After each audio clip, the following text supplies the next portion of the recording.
Let me take you back to a time when one of the most notorious animals in history roamed the forests of India. Known as the Phantom of Kumaon, this Bengal tigress was no ordinary predator.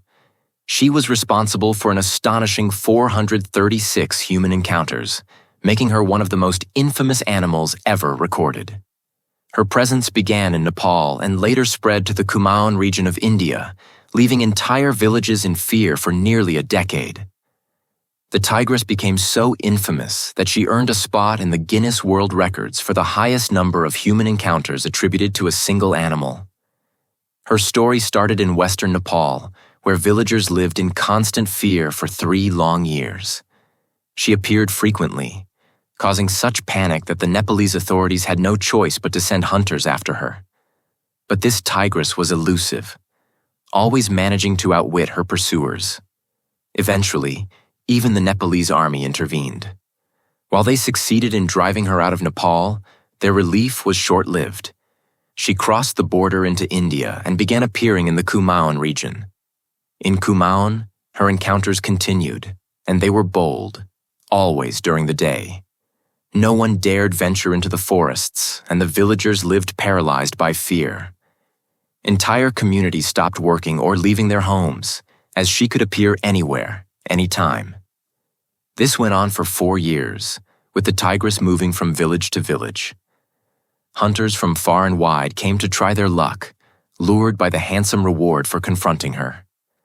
But all returned empty-handed, defeated by the cunning predator. In 1907, however, everything changed. A young and relatively unknown 31-year-old hunter decided to take on the challenge. Unlike others, he wasn't after fame or the reward. His only goal was to help the terrified villagers. His name was Jim Corbett. With nothing but his skills, courage, and rifle, Jim began a 4-day trek on foot through the dense jungle to the village where the tigress was last seen. When he arrived, he found a ghost town.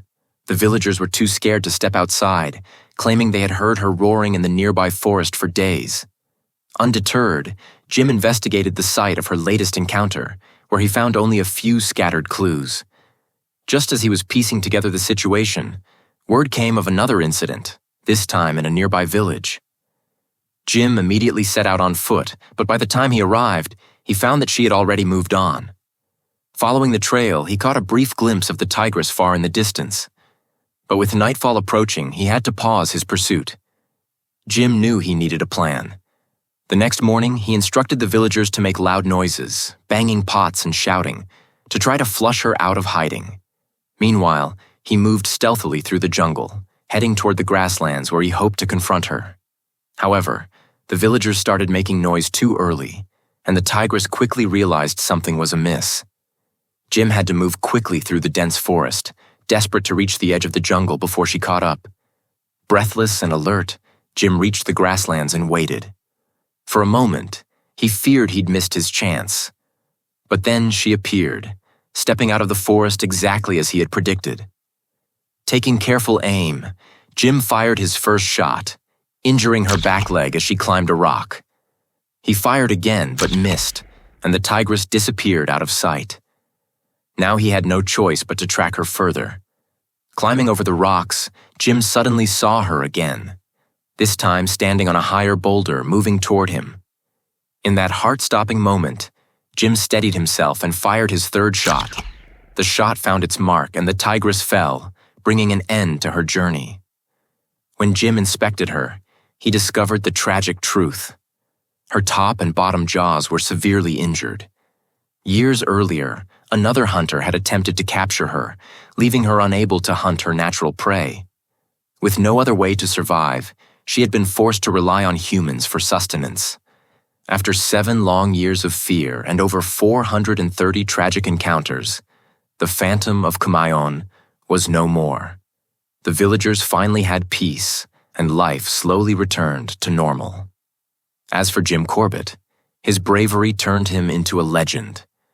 He refused to take credit for the hunt, and instead used his experiences to educate others about wildlife conservation. He would go on to have India's first national park named in his honor, a fitting tribute to the man who brought peace back to Kumaon and changed history forever.